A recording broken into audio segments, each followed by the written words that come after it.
talk about feeling shame as an Asian American.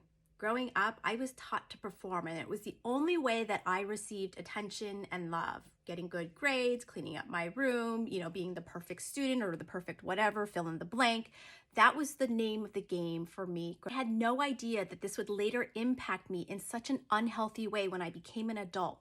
Perfectly performing, trying to please others was soul sucking. It kept me small from taking healthy risks in my career, in my relationships, in pretty much every aspect of my life. And I've really had to undo this sort of perfectionist, performative tendency that I so automatically slip into.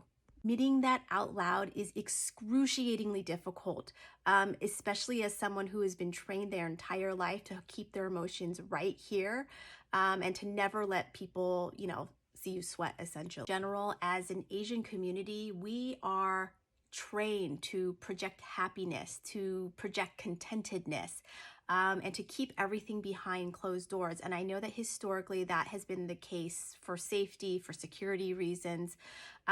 And I also really believe that it prevents any sort of emotional connection. What it creates when you fail to be perfect at something, when you fail to perform, it creates such an intense feeling of isolation, of loneliness, of can't I, what's wrong with me sort of narrative or self-talk going on in your head, when in fact it is so normal to not be perfect. In fact, that's the human experience. And if you can admit to yourself out loud that you feel shame, you feel remorse, or you feel embarrassed when you can't perfectly perform, I want you to give yourself a pat on the back, because that's the first step. That's a huge first step to be able to say that to yourself out loud. If this resonates, I want you to click that like button, share this with someone that you love, and follow me for more on this.